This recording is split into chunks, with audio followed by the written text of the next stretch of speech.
little button, and we're live. Hey everyone, welcome to SVT Time. This is a special edition of SVT Time called Sweet Talk. For those of you that aren't familiar, this is an episode that we do that focuses basically on the SVT Suite. So it's Tuesday, it's SVT Time. This is episode 44. I hope everybody knows me by now. I'm the big loudmouth on here that's always talking. My co-host Dom is with us, and this week's special guest is Zach Weeks from God City Studios in Salem, Mass. Hello, greetings. Zach, welcome, man. Thanks for doing this. Yeah, thank you for having me. I really appreciate it. So I just got to say, for those of you that aren't familiar with Salem, Massachusetts, this time of year, right before Halloween, I can only imagine, is it a zoo yet, or? Oh yeah, it's an absolute disaster. Yeah, so for anyone who isn't aware, I guess quick rundown. So Salem, Massachusetts is a very, very, very old town, and we are most famous for our witch trials, which took place in 1692, which is also one of the greatest embarrassments in American history, where like 150 people were wrongly accused of practicing witchcraft over the course of like a year, with a lot of mass hysteria, religious fanatics, so on and so forth. And 25 of those people died as a result. And now we have, if I look out the window, like tens of thousands of tourists who come to Salem every single October because they want to enjoy sort of like Harry Potter world, Halloween town sort of something going on. Yeah, it's very interesting. It's very confusing to some extent. A lot of people, you see people walking around because it's just a town, you know, like we're a normal town like anything else, and you walk around. Yeah, exactly. And you see people like kind of just like looking around, like looking up, like am I missing something? You know, like but yeah, no.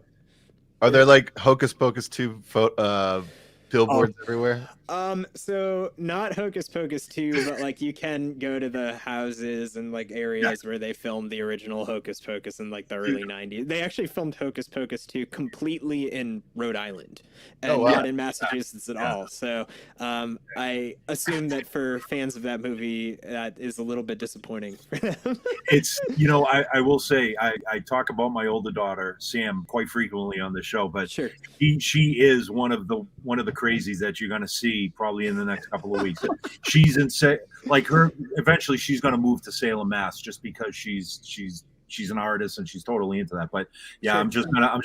I'm gonna apologize for her ahead of time that she is going to be one of the crazies walking around. It's okay. It's really just for like 1 month of the year, like every weekend. I'll have her knock on your door and just introduce her. Sure, yeah, it works for me.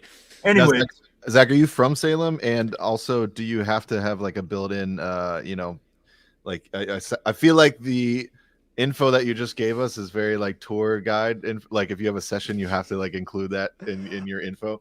I was actually born in Salem, but I didn't live here until about 6 years ago. I grew up next town over and lived in the area the whole like sort of my whole life. I lived in Boston for a little while, but then I ended up moving to Salem in 2016. So this is my 6th or 7th Halloween here. And I like history. I like local history, so I just kind of it's interesting, like, and it's interesting kind of seeing like tour guides going around giving ghost tours of stories that didn't really happen. I have some friends who are historical tour guides, and they kind of go around and debunk all of these like, you know, tall tales that like the town is known for. And they say like, oh, it's surprising how many people come on my historical tours and just think that there were really witches and people practicing witchcraft. And it's yeah, it's interesting. But yeah, I've been living here for 6 years. I don't see myself going anywhere anytime soon. Dino, you were saying when you moved to Salem in October, you know what you're getting yourself into. You know, like if you're from the area, like you can't complain about not being able to park. You can't complain about being stuck in traffic. You just You got to know. Yeah. It's like those people that moved to Los Angeles, Tom, that realize I'm going to be sitting in traffic 3/4 of my life. Yeah. Yeah. Very Yeah. true. For sure. Just build it into your day, you know. Exactly. So, Zach, tell us a little bit about God City Studios. You're one of the engineers there, obviously, right? Or the lead engineer, if I'm not mistaken. Yeah. So, my God City Studio was originally founded in the 90s by my boss, Kurt Ballou. Kurt is the guitarist of the metal or hardcore, whatever you want to call it, band Converge. And the current location of God City, which has been in Salem since 2003, we are a recording studio who mostly cater to sort of alternative, heavier music, metal, hardcore, punk, while also recording sort of all genres. We get plenty of projects that are not within that sort of wheelhouse, although that is what we are most well known for. So I've been here for 4 years as staff engineer. So it's my boss, Kurt, and then myself working on records all the time. And yeah, that's what we are most known for around here. Are you mostly tracking engineering? Do you also mix? Just pretty much do everything, or? Yeah, we do a little bit of everything. Tracking. We're tracking a band actually right now, so if you hear a little bit of, it's because there's bass recording going on. But we track, we mix here, and I do mastering as well. I like to say it's, tracking and recording or mastering, like not both together. Just because I prefer to have someone else on the, take the mix and then do their thing with it. But yeah, it's we do a little bit of everything. It's not just one thing or the other. Okay. Yeah. So well, like you said, the majority of your genre is more in the metal vein but you take all sorts. Obviously, anybody that wants to book time with you, they come in. Yes. Now, can they request you personally? Like if say I want to come in and say, hey, I want Zach behind the board on my next project. Can you do that? Yeah, Okay. absolutely. I book my own projects. Kurt, my boss, books his own projects. We work together on each other's projects, so on and so forth. Okay. All right. Cool. And of course, anybody that goes to the website, you obviously have pictures of the studio. You list all the gear and everything that is there. Now, let me ask you this: before SVT Suite, how would you normally track a bass track? So, I use SVT Suite very frequently. I've had it for the past year. Obviously, we'll get into that, I'm sure. But I do also always record a bass guitar amp with mics, no matter what. I am a bassist, so I care a lot about bass tone in all regards. It's something that often gets disregarded, so I focus a lot on making sure that there's good bass sounds right off the bat, whether it be just a mic signal or a DI signal through an amp sim, which is either SVT Suite or Line 6 Helix sister product. And yeah, that's all I use. I don't use anything else between those two. But I do previously, before I got into plugins for bass amp sims, I was always miking bass no matter what. I would always take a DI signal in case I needed to reamp or in case I wanted to, use an amp sim. But I do rely mostly on getting an amp and in the room under microphone sort of sound. I gotcha. Cool.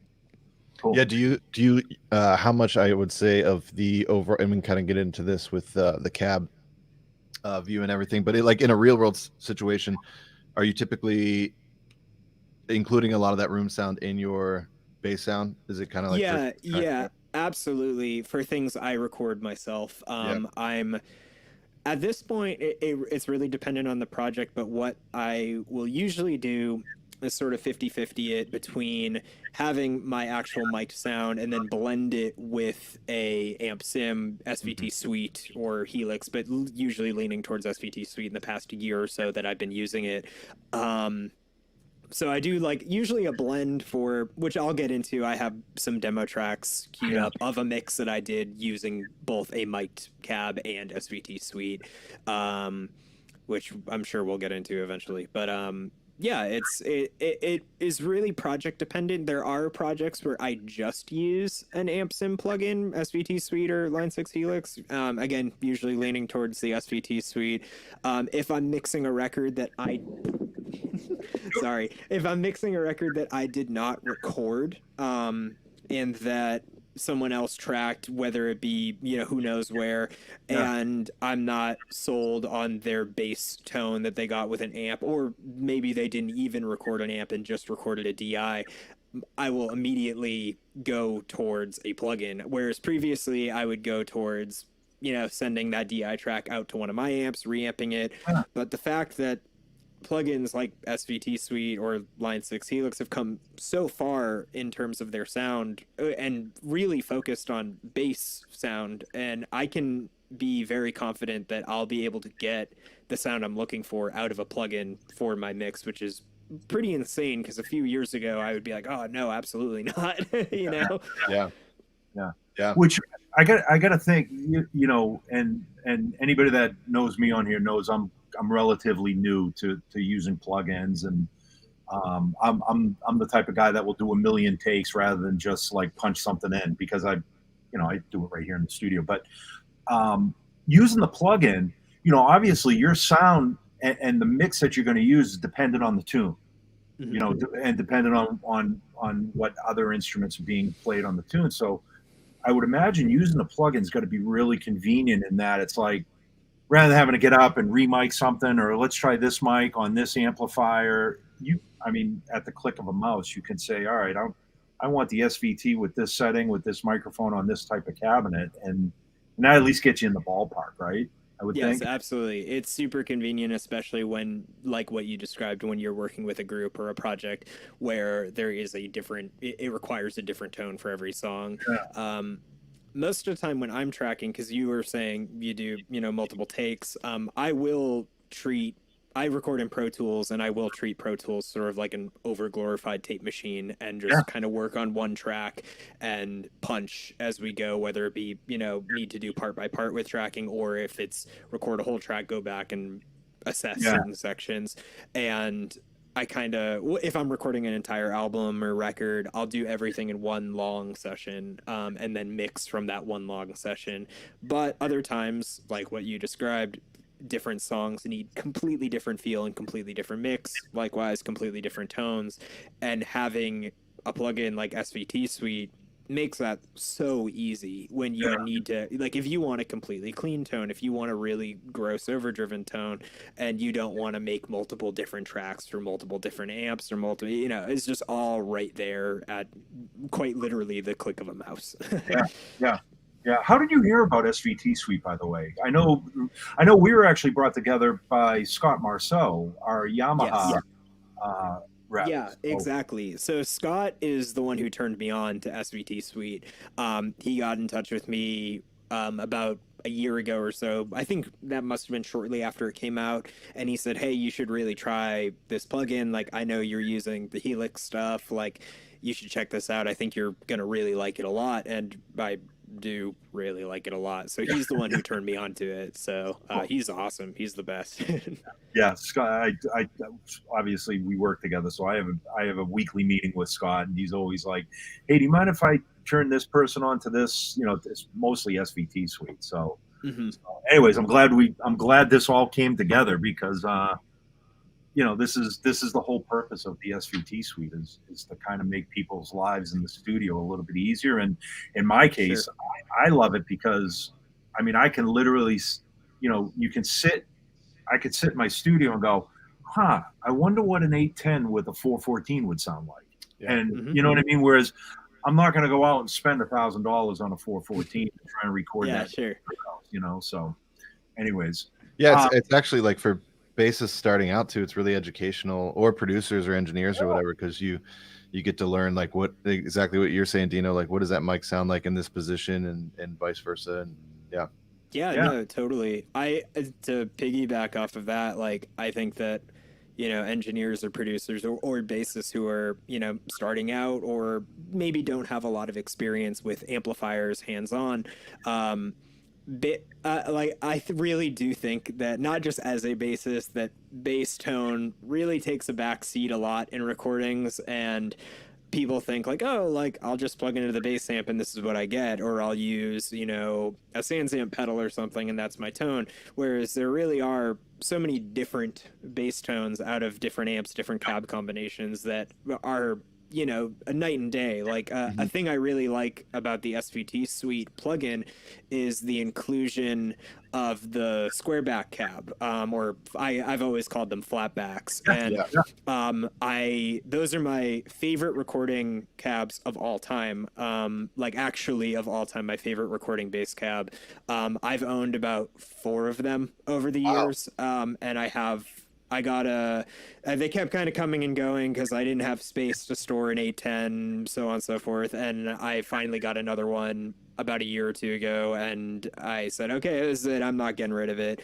And so the ability to have a plugin with that, you know, a early 70s, late 60s square back cab. When I first loaded up the SVT Suite plugin, when I first used it, I was like, oh man, this is great. Like, cause like that's what I would record anyway. And the mic choices are what I would record anyway. And a square back 810 sounds completely different than one of the modern 810s. Like, it really does. It blew my mind. That was my first time actually hearing one. I recorded in the sense of like an IR, and I couldn't get over how different it was from like an 810 AV.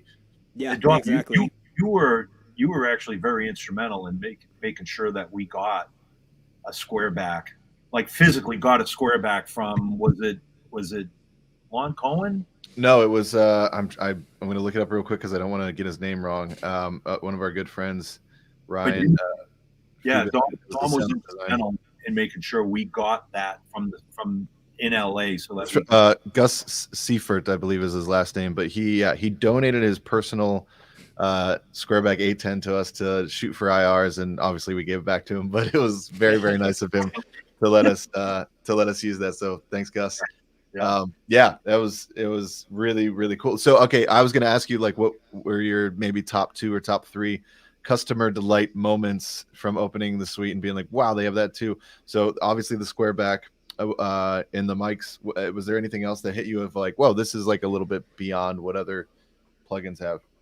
Yeah. So the square, but that was like the real big one for me, and also the microphones, because like I've built out a few presets of my own things that I use for different, just, you know, grab and go situations where I'll have a microphone on the cab sim that is a mic I would use while tracking my actual bass cabs.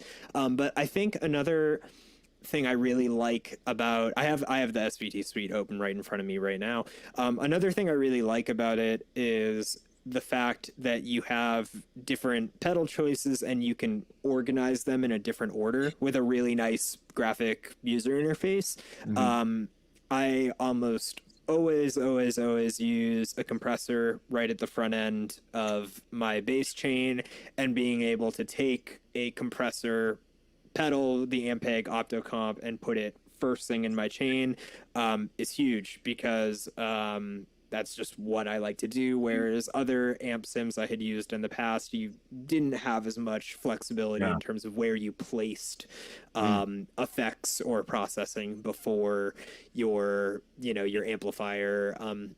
And also the amp sim itself, like I almost always use the Heritage SVT on it, just because it's something that I'm familiar with.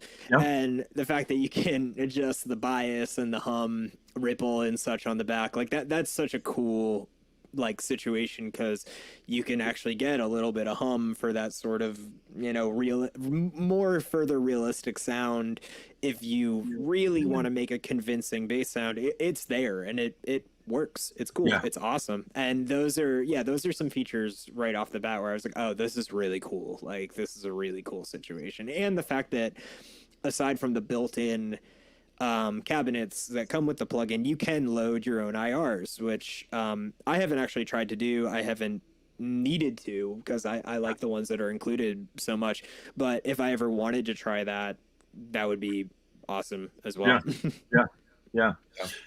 Look, can I ask you? And this is like a question that is always debated with amongst bass players, as I think we all know. Like some guy, I would say probably about 75% of the guys that I know would say you should always put the compressor in at the start of your signal chain, and maybe 25% would say no, you put it at the end of the signal chain. And I have my beliefs on both, but I won't say what they are. But what is the benefits and the reasoning for putting the compressor at the beginning of the signal chain versus after? So for me personally, the reason why I'll put it at the top is just because I use a lot of most of the instruments I record and basses that I play have pretty hot pickups. Okay.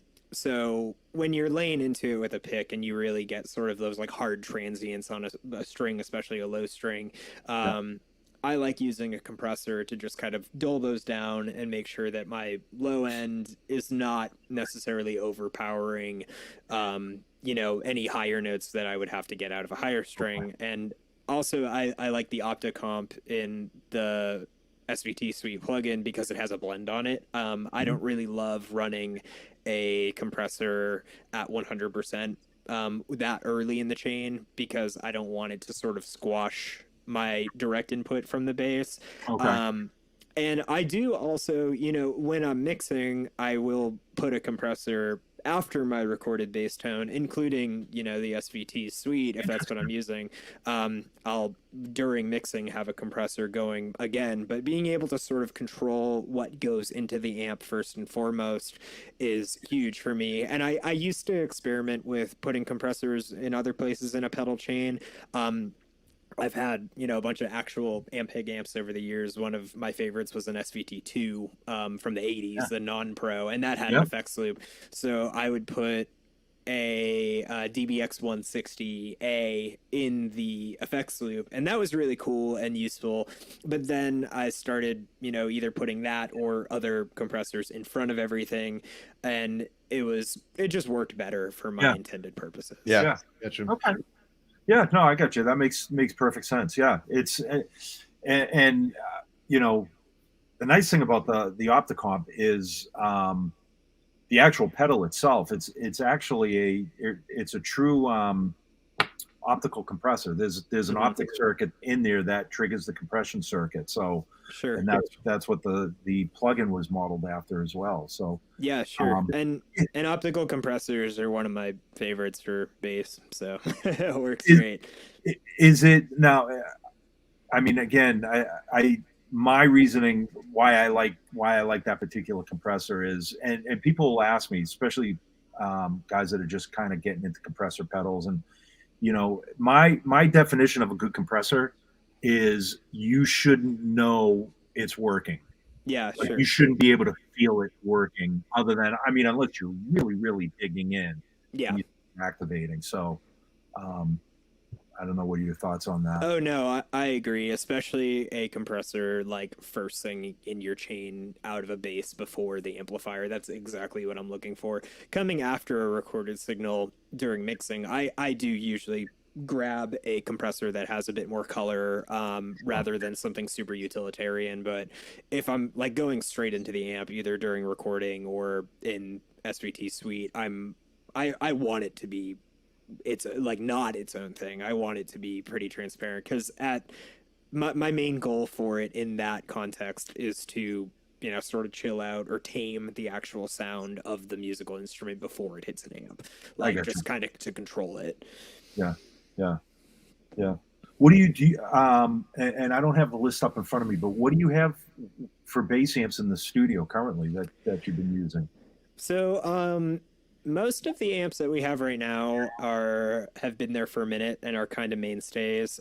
For bass cabs, we have a squareback 810. I think the one I have right now is from 72 or 73. So it has the CTS speakers that you want in it. And then we also do have a Heritage 810, which is, like we were talking about earlier, significantly different sounding and also different construction. It's a different size. So we have, between those two cabs, we have a vintage sort of mid-forward sound, and then we also have something that's significantly more modern. And similar to that, for bass amps, we have a The most modern sounding amp we have is a Varellin. It's called Nifty 150, and if you're familiar with their Yeah. Meat Smoke amp, it's a 300-watt tube amp, kind of in the vein of an SVT. Yeah. It's a half-powered one, so it's 150 watts instead of 300, and that's a super modern, super clear kind of sounding amp that you can also get some nice grit out of. I've had various Ampeg amplifiers over the years. Right now, I actually don't have any, but I am still always eyeing SVTs whenever they pop up for sale locally. I miss the SVTs I've had over the years. And we have some solid state amps. We have Gallion Kruger 800 RB. That gets recorded a lot. I have an old PV bass. It's just called bass. PV bass. Yeah. It's from 1971. I've never seen another one quite like it. It has volume, mid, treble, bass. That's it. Nothing else on it. It's like I think 120 watts maybe, and it's a phenomenal recording amp. Sure. I would probably never use it live. It doesn't get loud enough, but in the studio it's awesome. And then I have a Trainer YBA 3A from also I think 71, which is this weird amp that Trainer made that uses RF transmission tubes for power, so it does like 250 watts out of these 4 like massive tubes. They get like crazy plate voltage, and if I remember correctly, the lore goes that back in the 60s, Ampeg was inspired to make the SVT because of this amp and this weird 810 cab that Trainer made too that was like huge but not very deep. It's like 12 inches deep and really wide, and it has 3 tens on each side and then 2 in the middle. It's a really strange box. And then I guess this is, like I said, I don't know if there's any actual source on this, but Ampeg was like, oh, we should do that and make it, more tailored to bassists rather than just like this giant loud amplifier. Yeah. But that amp there's only like, I think 250 of them in the world. It was like a custom order thing. So I tracked one down in upstate New York a few years ago or like 6 years ago at this point, and then drove out there and got it. But oh, wow. Yeah. Oh, wow. And cool. Yeah, and I've had various Ampeg amps over the years. Like I said, the first real proper bass amp I ever had in my life was an Ampeg head, B2R solid state head. Very basic, nothing crazy, but I remember picking it up off Craigslist and being like, "Oh, I'm a real bassist now. I have a real amp now, like Ampeg." Yeah. The B2R is basically. For anybody that's not familiar with it, it was the solid state version. Best way I can describe it is the solid state version of what an SVT3 Pro is. Okay, sure. In sort of form and function, 9-band graphic EQ, and then Now they had that head in like a couple different combos, right? Because I think I had one of those with like an 8 and 15. Yeah, I know what you're talking. Yeah, I've seen that. And it would like wheel back like almost like a 610 kind of. Like it was like in between a 610 and a 410 in terms of the height, but I loved that thing. That thing sounded amazing. The ultra low was like subby. It was great. Yeah, it's great. And after that, I went to another Ampeg amp. I got a 1970 V4. And I used that. I was playing in like a lot of like punk and hardcore bands, and so I was using that V4 for years and years and years for bass with an old Ampeg B25B 215, which is also like they're like 12 inches deep. They're not deep at all. And this one, I got it from a guy in New Hampshire who was pretty crazy, and he had put Electro Voice 15Ls in it, which are a classic bass speaker. And so this thing was just. Was that Dino? I was gonna say, that wasn't me. Crazy bass player from New Hampshire, and it wasn't me. But I think I know who you're talking about. Yeah, but it was that was a great combination. Like if you want some nice low mids, you get a B15 or B25B 215 and throw a V4 into it, and that thing was just awesome sounding. Yeah. And then after that, I got my first square back and ran the V4 with that for years. Right. Yeah. And that's for punk bands, and I mean, for any band really, but that really is, a pretty common setup as a V4 through an 810 cab as well. Yeah, and we have a V4 at the studio too. Okay. Mine ended up. I'm constantly moving gear around, but we do I'm have sure. we have a V4 that's not going anywhere. I think it's a 73 maybe. It's a non-master volume, but that gets used for Okay. bass all the time. Sure. Yeah. If you could add any Ampeg amp into the suite, what would it be? Into the suite. Okay. So my favorite Ampeg amp I ever owned in my life was I had an early 80s, I think early 80s SVT 2. Just 2, not 2 Pro.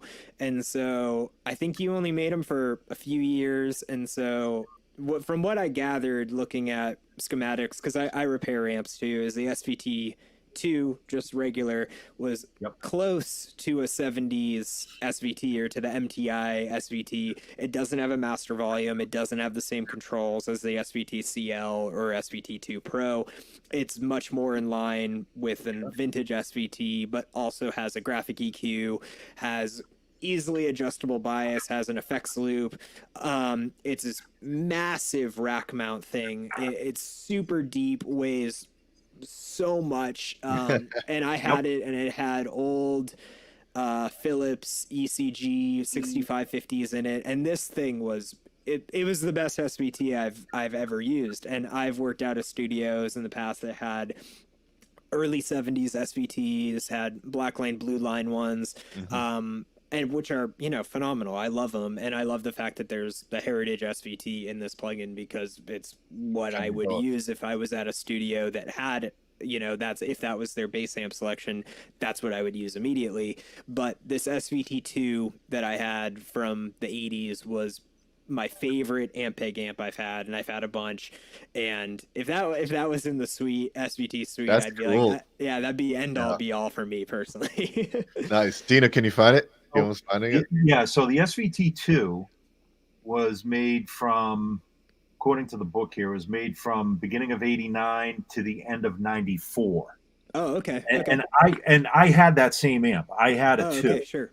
And I remember bringing it to a guy in Hollywood when I was living in LA at the time, and he said the same thing. The repair tech, he was like, "This is the closest thing, power section wise, and it's the closest thing to an original SVT in terms of circuitry." Mm-hmm. And I did like an idiot. I sold it for The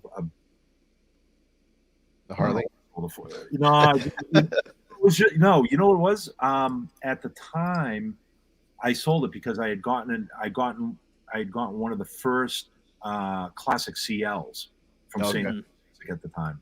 So was the 2 in like a standard wood case, No, like cabinet head, or was it metal like a Pro? Same as the 2 Pro. It was Okay. a metal casing. I mean, you could buy the accessory, the wooden accessory rack, and I think we've got a pallet of them out in the warehouse too. Wow. Okay. But yeah, it was the same form function as an SVT2 Pro. It was 4 rack spaces, and that was originally that. I remember we did that. I say we. I wasn't with the company at the time, but it was done to compete with the Boogie 400. Yeah, I was going to say 400 looks very similar to that. Yeah. Yep. Here we go. Ampeg Haji is on it. Oh, Haji's on it, man. Manual. Here we go. Thank you, Haji. Yeah, Thanks, Haji. Take a look at this. This is fun. This is a little deep. Yeah, it's a great. It was an awesome amp, and the reason I remember seeing this. Yeah. Well, and anything with the old school lowercase logo. Sorry, I was just saying anything with the old school lowercase logo is like I absolutely love it. Of course, yeah, for sure. So we're gonna have to buy one, Dom, and get model that it out. Yeah. Yep. I like it. Yep. Great suggestion, Zach. Thank you, because that's Dom and I are always like, well, what it's like, well, we've got a lot of everything in the suite. It's like, what would be like the really knock out of the ballpark thing to do now? It's a weird one. Like the reason I got it, I think I got the one I had in like 2013, like 10 years ago, and I got it because I wanted a vintage SVT, but I didn't have a bunch of money, and I got it from someone I think for like $600 or $700 who kind of didn't know what they had. And I was working out of a studio where I compared it to their vintage SVT. I was like, oh, this thing is just as good, if not honestly better.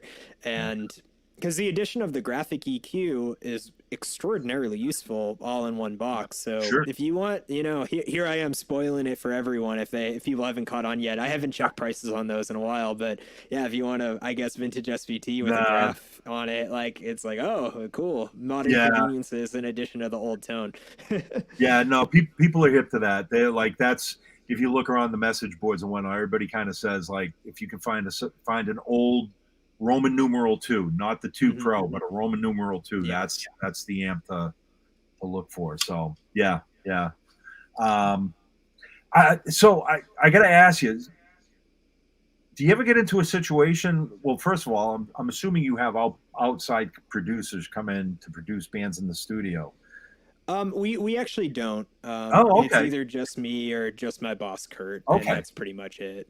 Or the band themselves are trying to self-produce. And I was just wondering, like, if you ever get into a situation where, the producer comes in and is like, no, I want this mic on this cab, and you've got something else set up, and they're like, no, get rid of that, and you know what I mean, like sort of like I don't want to say like a butting of the heads, but it's just kind of like, you listen, the producer wants something, and you don't, you're looking at it saying, I don't know if that's necessarily going to work. Like, trust me on. I don't know if you get into those situations.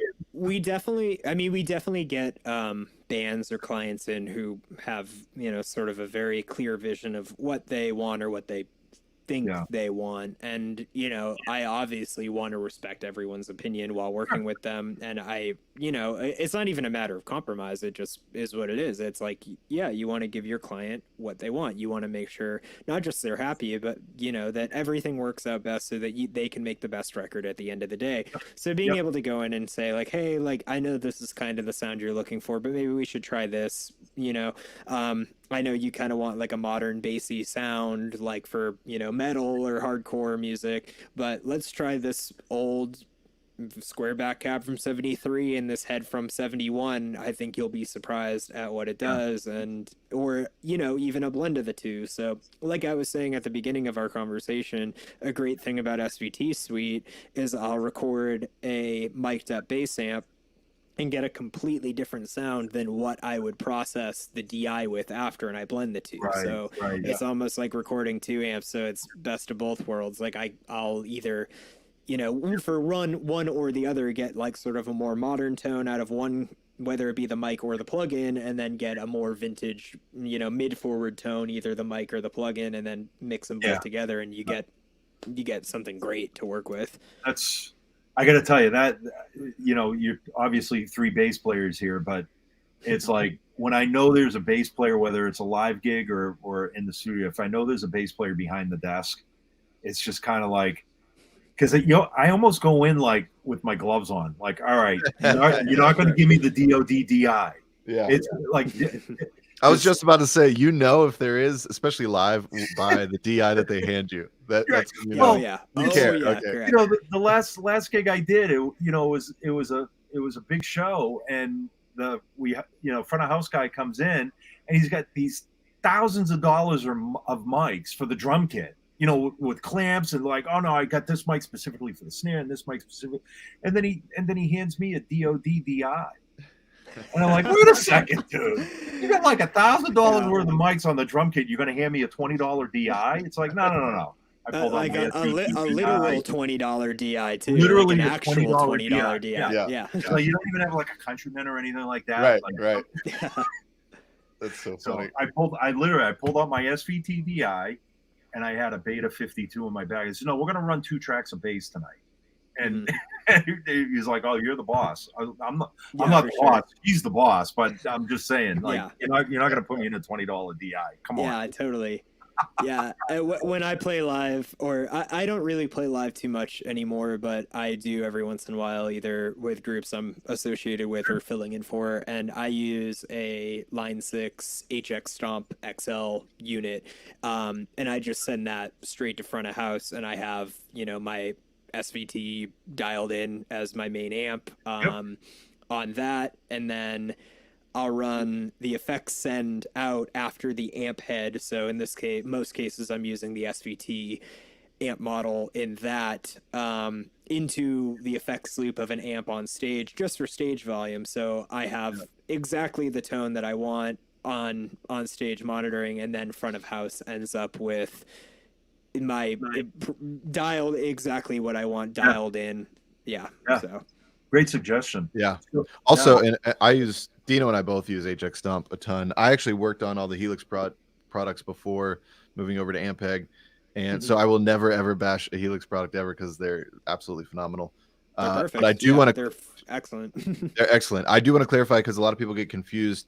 The SVT models that are in Helix are not the same models that are in SVT Suite. Correct. And it's not correct. It's not that we, in either case, we like dumbed any of them down or anything like that. But in terms of SVT Suite, we just had more to work with in terms of CPU processing, all that. So in terms of the cabs, they are full resolution 2048 IRs that you find in the factory cabs. Where Helix, I think, is in a slightly different format, and the way that we shot those is actually different than SVT Suite. So there's a little bit more clarity and nuance in terms of the SVT Suite. So just in case anybody was curious about that, of like, wait a second, I have Helix or I have an HX Stomp, like that's good, and it might be good enough for you, and that it certainly in a live sense absolutely is. I agree 100%. As soon as like I said, I use the Helix native plugin and also an HX Stomp, and as soon as I opened up the SVT Suite plugin, and I was like, oh, this is distinctively different. I know this.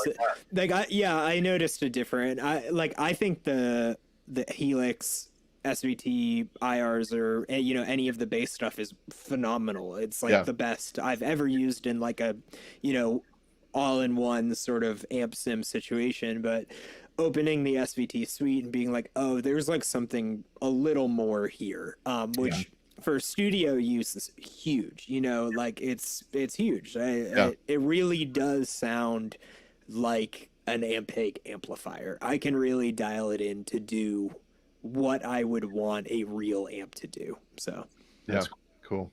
Yeah, do you want to go through? You had some. You were showing us just like milliseconds of audio earlier, and I was like, I can't wait to hear all this. This sounds awesome. Yeah, sure. So I have a couple tunes loaded up from a record I recorded and also finished mixing pretty recently. There's two different songs that I have. One of them is, a lot heavier, and the other one is more of a cleaner situation. I don't know which one you want to hear first, but basically what I have is I have the mix that I did, and then I have my bass chain going. And so the way that I recorded this record, it's for a band called The Infinity Ring, based out of Boston. They kind of are like, they got like a heavier sound, but also kind of are inspired by like Nick Cave and the Bad Seeds. It's a really cool blend of different different concepts and different sounds. So having SVT Suite was great because, again, different songs required, some are way cleaner, some needed way heavier bass tone.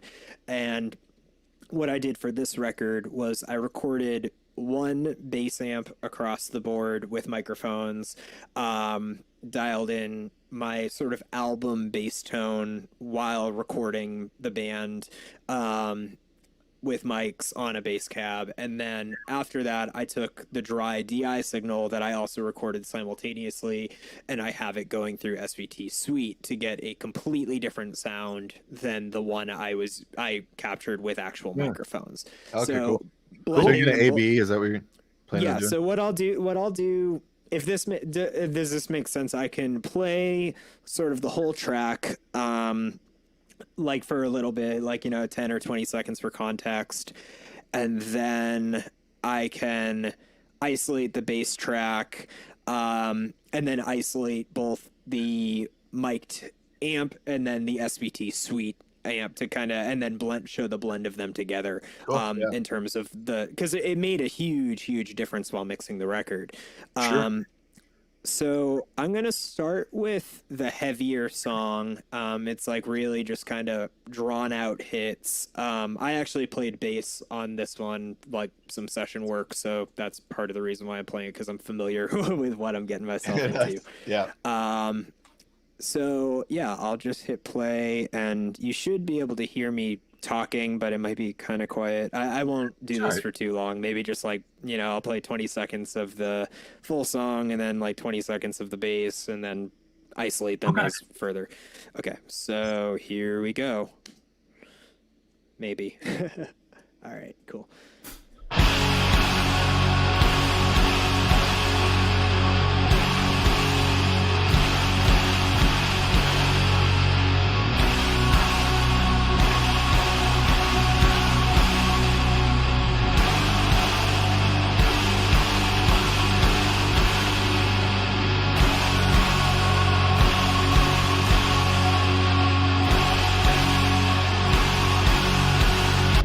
Yeah, so you can kind of hear the fact that it's just really heavy bass. It's got a bit of drive on it.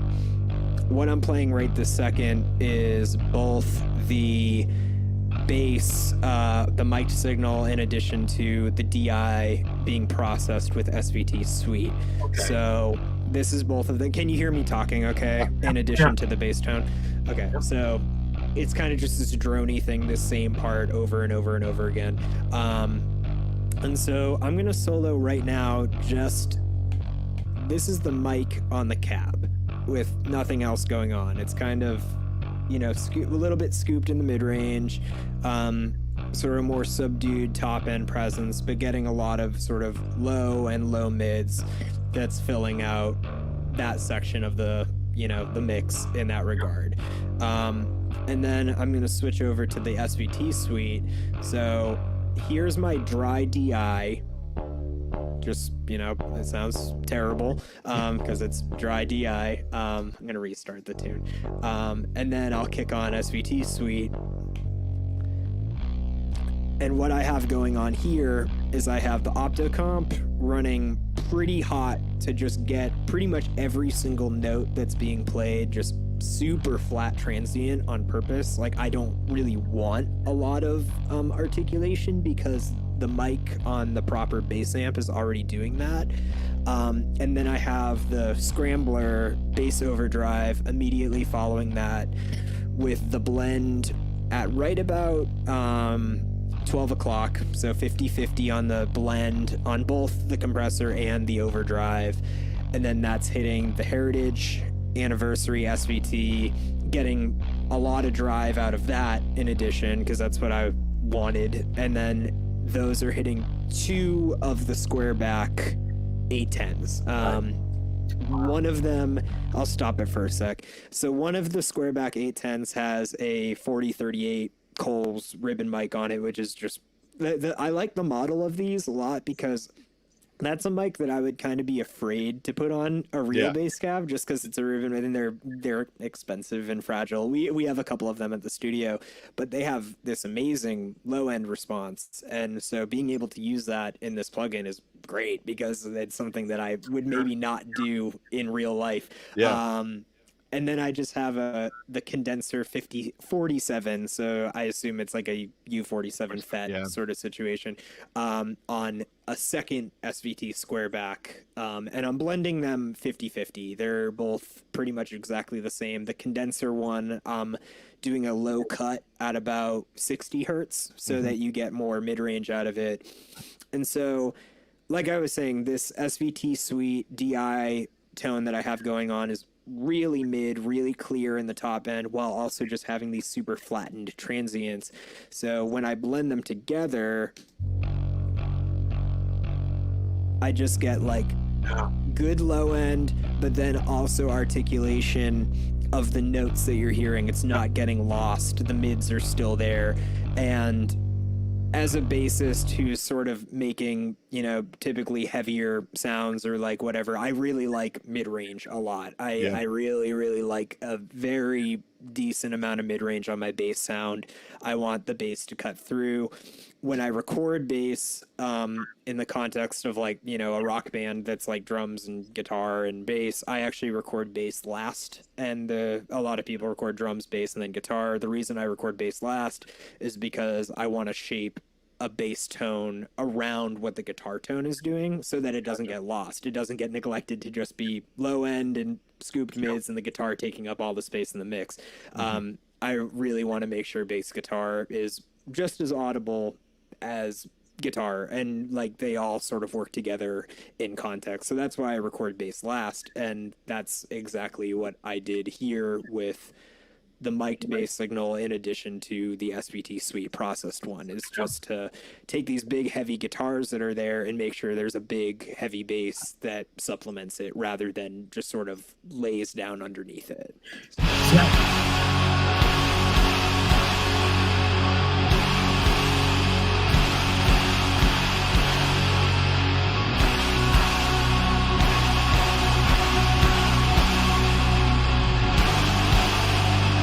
Yeah, so that's pretty much that's it. Hey, can you do me a favor, Zach? Can you Sure. play the track and go from the bass amp, like so play the track with just the bass amp recording and then just the suite recording, so we hear what it's like. Sure. Yeah, so have the whole instrumentation and then just A B the sure, yeah, no problem. Kind of cool to hear. So what I'll do is I'll just I'll try to talk over it. I know it's kind of loud. I'll start with just the bass amp, the recorded amp, which again, like I said, is a square back A10. So I have like 3 square back A10s going on right now. That's all right. So what's fascinating to me is that it's with all of that going, it's not overbearing, but it's like it's really not, like the low cuts that you've chosen are just perfect. Like it's just like tucked in there, but still sounds fat and wide. And it's amazing with all of that is not too woofy. Cool. Thank you. Yeah, that's what I try to do. I'll hit play and I'll have just the amp, and then I'll say like here's just the SVT Suite, and then here's both of them combined. So this is just the amp first.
So having, each one individually sounds good in context, but the blend of both of them is exactly what I wanted for like that particular song, where you didn't like, I wanted to make sure the bass was present as much as the guitars on that song. Even though it's just super, super simple, low end notes. And I figured that would be a good tune to demonstrate with because of how repetitive it is and sort of how drony it is, that you can really hear how the mic signal in addition to the SVT Suite really work together to fill it out.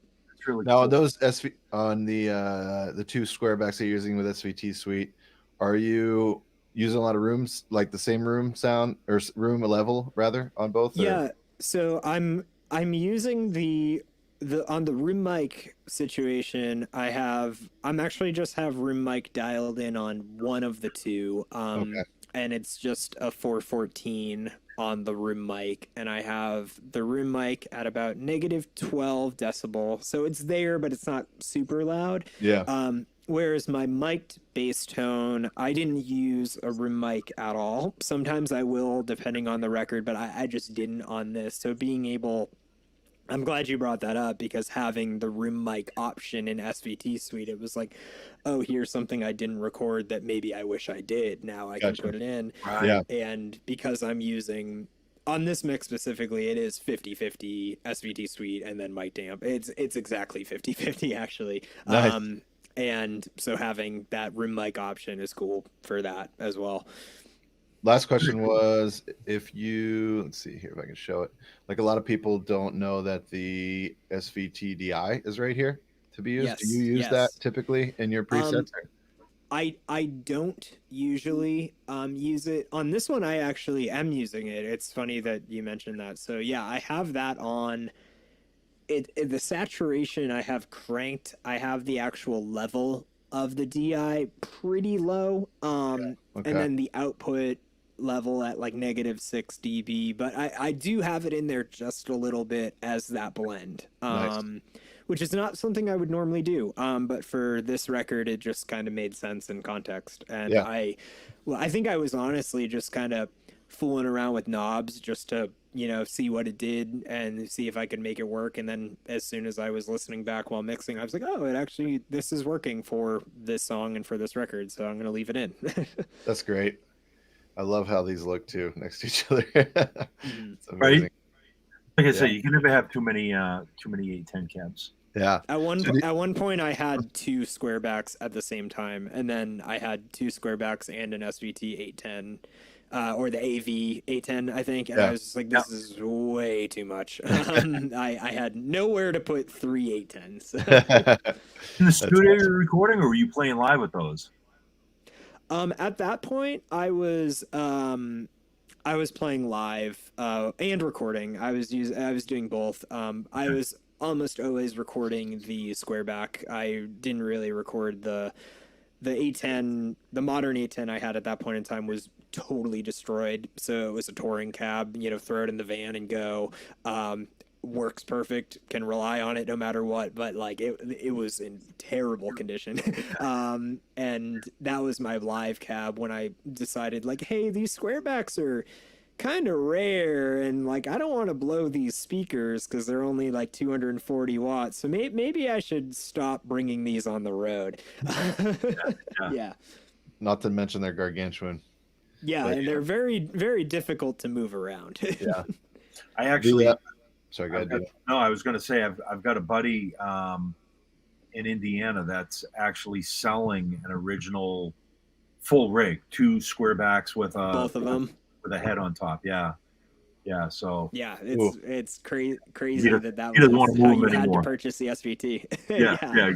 Well, that's how the SVT was. That's how it was originally designed and sold back in '69. Was a head and two 810 bottoms, and that was it. 300 watt amp, and they didn't have speakers that could handle that. So because those cabs they're only rated for like maybe 240 watts each. So like if you run an SVT full volume into it, you'll blow them out. Exactly. I'm not talking from experience here. None of us are. Yeah. Hey, I'm curious, on your 50th, did you run are you just using channel 1 of it, or are you jumping? I'm using both. Okay. Yeah, so I'm using both, and I have the ultra low engaged on both, and with the bass knob like totally cranked, because back when I had SVT amps, that's how I would run them for this kind of tone. No when way, I love wanted that. just like a super, blocked out tone, I would run ultra low on, bass knob quite literally all the way up, and then I have just the volume at like 11 o'clock on both of them. But yeah, I do have them jumped, and that's how I would record a real SVT as well. So I just have it dialed in pretty much exactly how I would with the actual amplifier. That's great. Cool. Dom, do you want to ask about the bass in the background there? I do. I noticed the neck real quick, and one of our sound designers in-house has an electrical guitar company. I think he has actually a guitar and a bass, but I saw it and I was like, wait a second, that looks like an electrical guitar company bass. And then you point out it's modified. Yeah, so one sec. See, I thought, to me, it looked like a Travis Bean. It's not the same.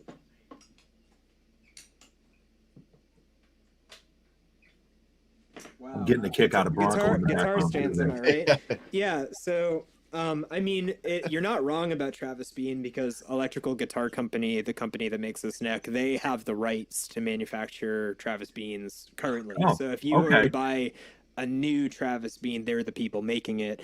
And this is an Electrical Guitar Company neck, which is all aluminum and very shiny. And then the body I have it on, this is a 77 Fender P that I've had for about 15 years. When I bought it, it was fretless, and that was back when you could get 70s CBS Fenders for, I don't know, like I think I got it for like $600. No way. It had been Wow. routed out for a J bass pickup. It had EMGs in it when I got it. And this is my bass. It's like the one that when I pick it up, I feel glued to it. Yep. And about 5 years ago, I got this electrical guitar company, aluminum neck, which it just bolts onto the back like anything else. And I really liked it a lot because I got it, or I still do, but when I got it, I was gigging a bunch. I was on tour a lot, and I have really bad carpal tunnel. And one of the things that I didn't really think about as a side sort of benefit of this instrument is that because it's metal on metal with the strings, you don't have to like fret it super hard to get notes to come across. It's like very comfortable to do so. And Kevin, who runs Electrical Guitar Company, this was, I think, like the first bolt-on bass neck they made, and he said like, oh yeah, how does like a 70s P bass profile sound? I was like, well, that's what I'm putting it on, and that's what I like, so I couldn't ask for anything else. Wow.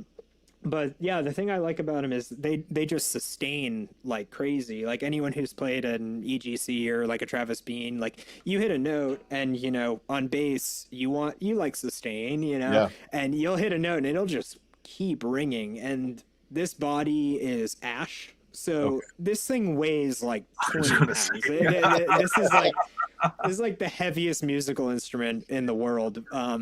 And it's funny because I thought that when I got this neck, it would make the instrument substantially heavier than it was before.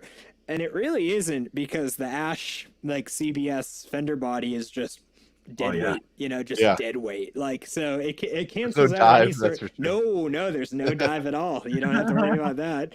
Yeah. But yeah, it's a great bass. That's really cool. I've never seen the marrying of those two worlds. It's really cool. Yeah, it definitely feels sort of like, sacrilegious to have a aftermarket neck that isn't a Fender at all on what is now like a, probably semi-valuable vintage Fender bass. But when I got the neck I got it with, the fretless one, that's long gone, like that. It was a fretless neck that was kind of carved up, and I haven't had that in over a decade. So it is what it is. You know what? People ask about vintage instruments and this and that, and it's like, are you buying it to play it, or are you buying it to collect it? Those are two different things. Yeah, exactly. You'll never sell that. I mean, that's part of you, So yes, correct. That's worth more to you like that than it is to a collector with the, with the original neck on it, let's say. So yeah, I would think because of your carpal, you're able to get the action down. Not because of your carpal, but because of the aluminum neck and your carpal, you obviously want low action so that you're not playing telephone poles. So can you get the action pretty low on that? Oh yeah, you can get it super low. And also, it's a giant piece of metal, so like you don't really need to set it up. You kind of just gotta like, there's no truss rod, right? Yeah, no, there's no truss rod. So you work on the bridge a bit here or there, but it doesn't really move. You just take strings off, clean them up, put new ones on, and then check the intonation, and that's really all you gotta do. So that's cool. That's great. That's very cool. Yeah. Cool. Yep. So Electrical Guitar Company, I gotta check that out. I've never heard of it. They're cool. They sound really unique. Yeah. So, well, Ben. So I know we're kind of running out of time here. We got to get going, but I guess the one question I did want to ask you too that I didn't get around to, and I don't even think I put it up here, but what got you into engineering and studio work? Did you go to school for this? Did you go to school? I know I did go to school for audio engineering and music and such, but I got into recording when I was like 13 years old. I'm 30 now, and it was strictly because of like utilitarian purposes. Like, you're playing in bands as like a 13-year-old, you can't afford a recording studio. Are you kidding me? Like the concept of having like $200 alone is insane. Like, let alone the money to afford recording at a studio. So I was like, all right, well, my bands need recording, so I guess I'm just gonna figure out how to do this. And then started doing it on a semi-professional level for other clients when I was like 17 or 16, and then This is all I do now, and I've just been doing it ever since. So, and yeah, it was mostly like, utilitarian. Like you gotta, and that's why I started playing bass too. I'm actually like a trained drummer. That's like what I was actually like schooled in, was Okay. drums and such. But I started playing bass because there were plenty of drummers in my town that I was starting bands with, but there were no bassists. There was no one with a bass guitar. So I was like, all right, well, I guess I'm interested in that. I'll figure this out. And now that's what I'm known for playing as well. So There you go. There you go. All born out of necessity, basically. correct. Like, Yeah. like everything, like everything worth pursuing is all born out of necessity. Mm-hmm. So that's cool.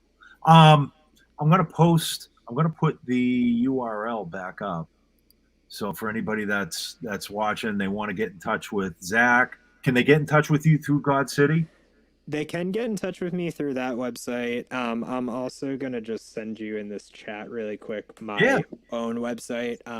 But yeah, they can get in touch with us either from the godcitystudio.com website or get in touch with me directly from my website, which is just zachweeks.com. Very simple. That's pretty much it. Yeah. Let's see if I can do this. Oh, Haji beat me. Haji, man, you are dude, you must, how much coffee did you have today? You're like right on it. This is awesome. Thank you, Haji. So anyways, man, I can't thank you enough for hanging out with us today. And it's, again, for me, it's fascinating because obviously we have a million bass players on here. And of course it is a bass channel, if you will, but it's just good to get the insight of an engineer / producer, like the guy that actually sits behind the desk and gives us Haji, I prepared before the show. Unlike me or Dom. But no, it's good to get an insight, and for bass players and any musician that wants to, like, as we say in the biz, get behind the glass sort of thing. It's always enlightening to get different people's perspective on how they build their sounds and their approach to recording and their approach to miking and miking techniques and things like that. So thank you for coming on here. Man, I know, next round or at some point, if you're willing, and we'll talk about this offline, but if you're willing at some point, maybe we can get some of your presets on the actual suite, kind of like we did with Barry and some of the other guys too. So yeah, man, totally. awesome. And again, good luck through the Halloween season in Salem. I promise you I won't come and visit, but my daughter will probably be there. Okay, cool. Good to know. Thank you. I'm only an hour away. Yeah. It's funny. Anytime people that I work with, they'd say, "Hey, we got a gig in Salem," and it'd be in the middle of October. I'd be like, I ain't going nowhere. Yeah. Salem. But yeah, man. Thank you. Because it's haunted. That's all right. Yes. Yeah, Dino's a little scared. No, it's not that. It's trying to get in and out of the city, and out of the town. It's like there's only like one state route that goes in, and it is. If you think of like a small Stephen King, New England sea type or a sea side town, Salem. Well, Salem's a lot. Yeah, sure. Yeah. So, anyways, we could talk about this all day long, but I want to thank Aaron for obviously keeping us together behind the scenes, and Haji behind the scenes as well, man. You're quick on the draw today, and man, thank you everybody for watching in. And we'll post it, but I don't have it up right now with the next SVT time or Suite Talk will be, but just keep on checking back on Facebook and YouTube. And everybody out there, thanks for watching. Zach, we'll catch up with you on the next time too. Sure. Thank you so much for having me. I really appreciate it. Right on.